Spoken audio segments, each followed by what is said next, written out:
Assalamualaikum warahmatullahi wabarakatuh dan selamat pagi. Okey, berjumpa lagi kita di dalam minggu ini di dalam mata pelajaran Pendidikan Islam tahun 3. Dan kali ini kita akan masuk ke bidang hadis di bawah tajuk Yang Muda Dikasihi, Yang Tua Dihormati. Teruskan bersama dengan Ustazah Kumajidah binti Ku Yaakob. Baiklah murid-murid semua, hadis pilihan kita untuk tahun 3 di bawah tajuk Yang Muda Dikasihi, Yang Tua Dihormati berbunyi Ani bin Abbas qala Rasulullah sallallahu alaihi wasallam laisa minna man lam yarham saghirana wa yuwaqqir kabirana, rawahu Abu Dawud wa Tirmizi. Okey, maksudnya daripada Ibnu Abbas berkata, Rasulullah sallallahu alaihi wasallam bersabda, bukan daripada golongan kami orang yang tidak mengasihi orang yang lebih muda dan tidak memuliakan orang yang lebih tua. Riwayat Abi Daud dan At-Tirmizi. Okey, hadis ini berkenaan dengan kita mengasihi orang yang lebih muda dan juga kita menghormati orang yang lebih tua. Baiklah, berdasarkan hadis yang kita baca tadi, apakah pengertian hadis dan kepentingannya? Sebenarnya apa yang awak semua faham apa itu hadis? Dan kenapa kita perlu tahu apa itu hadis dan penggunaan hadis itu? Kenapa pentingnya hadis itu kepada kita sebagai umat manusia di muka bumi ini? Okey, yang pertama, semua perkara yang disandarkan kepada Nabi Muhammad sallallahu alaihi wasallam sama ada dari segi perkataan, perbuatan, pengakuan atau sifat baginda. Okey? Semua perkara yang disandarkan kepada Nabi Muhammad, okey, apa-apa sahaja perkara yang disandarkan. Okey, disandarkan ni maksudnya yang berkait yang terkait dengan Nabi Muhammad. Okay, apa yang Nabi buat, apa yang kita tengok Nabi buat, sama ada tak kisah dari segi perkataan Nabi, ataupun perbuatan Nabi, ataupun apa-apa sahaja yang diperakukan oleh Nabi, ataupun sifat Nabi itu macam mana. Kita tengok sifat Nabi itu macam mana. Okey, mengapa hadis ni penting? Hadis penting kerana hadis merupakan sumber hukum yang kedua selepas Al-Quran. Hadis berfungsi untuk menjelaskan hukum secara terperinci. Okey, kalau hadis merupakan sumber hukum yang kedua, jadi yang pertama itu ialah Al-Quran. Contohnya kita nak tahu apa yang diperintahkan oleh Allah. Allah cakap kita sebagai umat manusia ni, orang Islam, kita kena solat. Okay, dalam Al-Quran menyatakan kita orang Islam perlu solat. Tapi macam mana kita nak solat tanpa adanya hadis?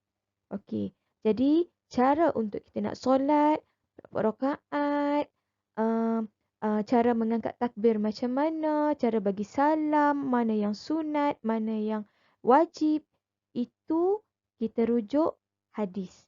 Jadi hadis merupakan sumber hukum yang kedua. Sebab tu hadis ini dia berfungsi untuk kita nak jelaskan satu-satu hukum. Allah dah tetapkan satu-satu hukum macam tu di dalam Al-Quran.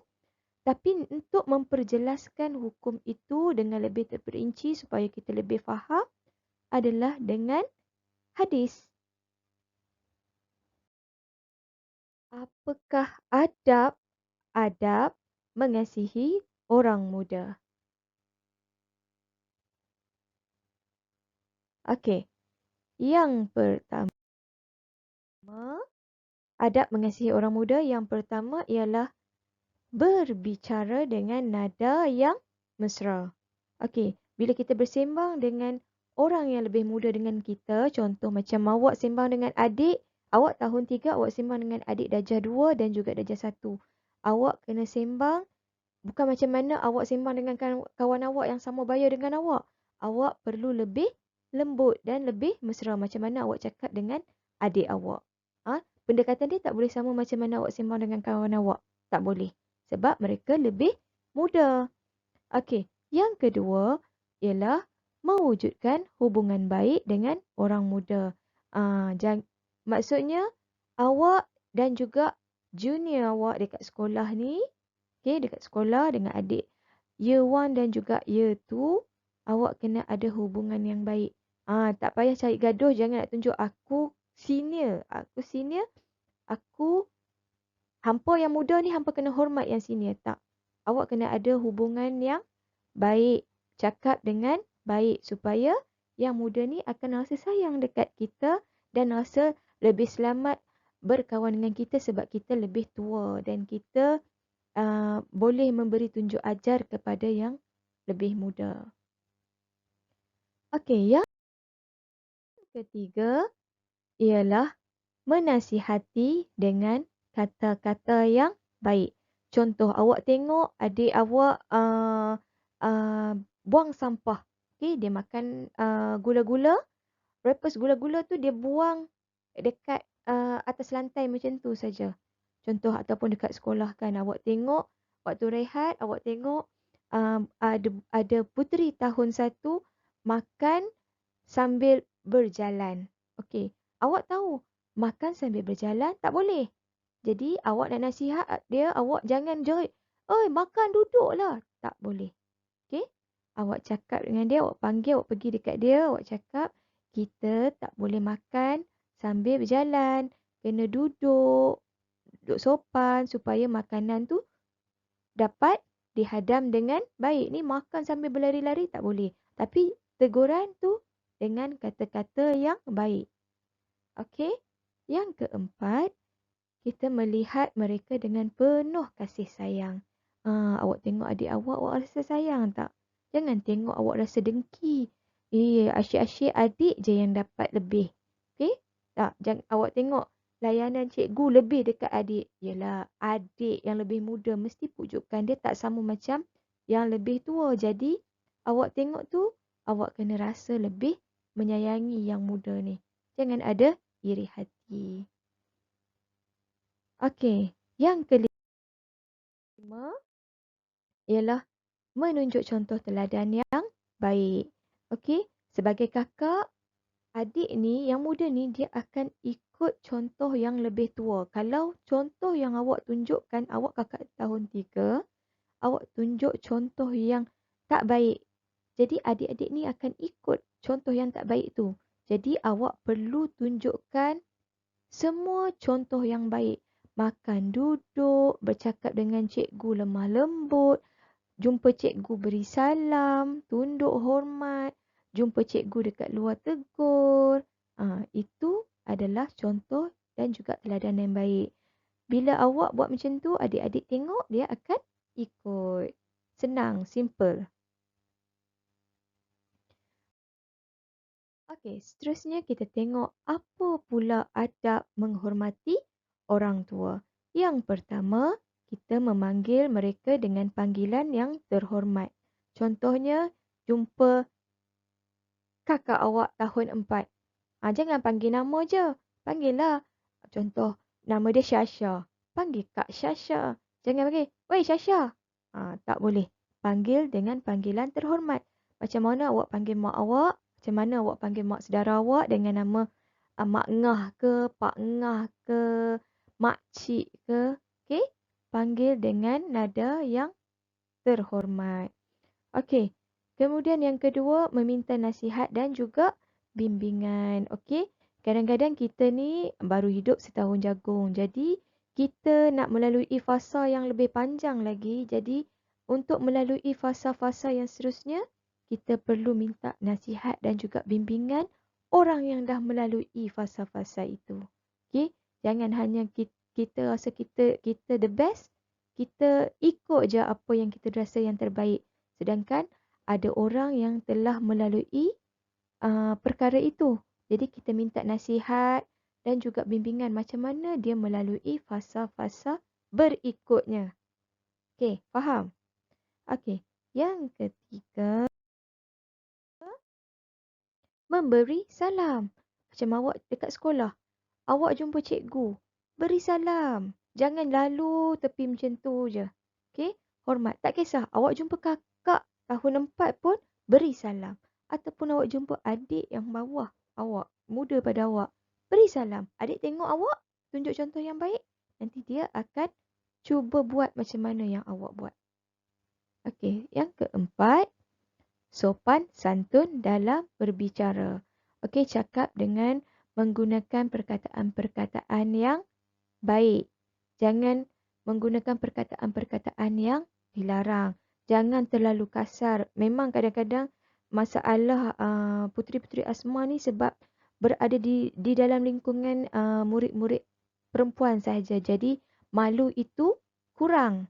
Jadi cara bercakap pun dia jadi agak kasar.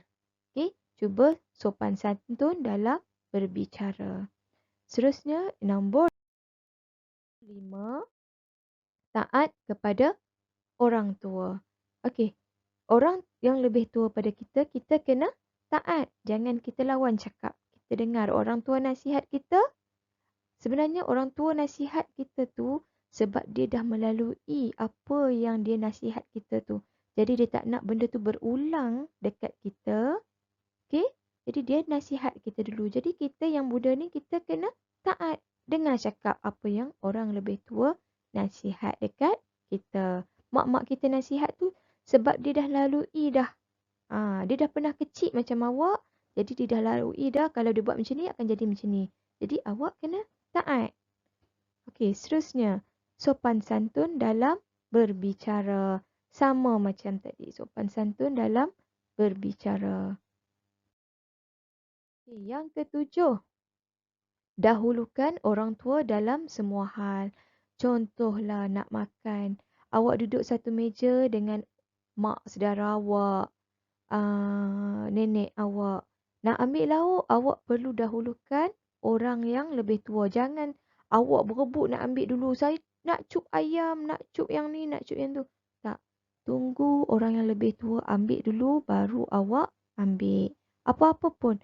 Nak masuk kereta ke, dahulukan orang yang lebih tua. Okey. Kemudian ringan tulang untuk membantu. Kita yang muda ni tenaga kita kuat. Jadi kita kena ringankan tulang kita. Tolong mak kita basuh pinggan. Tolong mak kita jaga adik. Tolong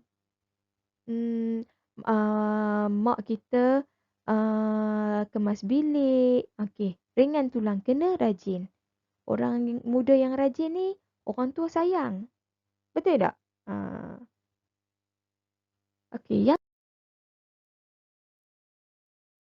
ke-9 ialah bersikap lemah lembut. Lemah lembut ni maksudnya awak cakap dengan sopan santun, awak merendah diri, awak tak bercakap dengan nada yang tinggi. Okey, bercakap dengan orang tua ni, nada kita kena rendah sikit. Bila kita nada tinggi, orang tua dia akan rasa macam tak hormat dia. Okey? Dan seterusnya, kesan mengasihi orang yang lebih muda. Apa akan jadi bila kita mengasihi orang yang lebih muda? Adik kita kasihkan adik kita, kita kasihkan dengan adik-adik yang tahun 1 dan juga tahun 2. Yang pertama, kita akan disayangi dan dihormati. Adik-adik akan sayang. Try buat macam tu, nanti awak tengok nanti adik ni akan pergi dekat awak. Nak ambil kakak jadi kakak angkat lah. Nak ambil ni jadi kakak angkat lah. Saya try buat. Awak sayang, kasih orang adik-adik ni, mereka akan rasa macam diri mereka ni disayangi. Jadi mereka akan sama balas balik kasih sayang tu dekat awak. Okey, yang kedua, keluarga hidup bahagia. Yang ketiga, wujud kerjasama dalam semua urusan. Jadi bila kita akan lebih memudahkan kita untuk membuat sesuatu kerja sebab akan wujud kerjasama. Kita baik, orang sayang kita. Orang muda akan lebih sopan. Okay? Dan seterusnya, masyarakat akan hidup aman. Apa kesan bila kita menghormati orang yang lebih tua? Yang pertama, akan wujud kasih sayang antara yang muda dengan yang tua. Yang kedua, kehidupan lebih diberkati. Yang ketiga, dikasihi Allah dan Rasul. Seterusnya yang keempat, memperoleh ketenangan jiwa.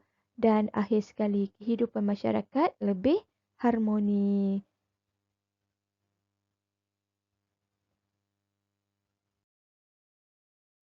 Okey.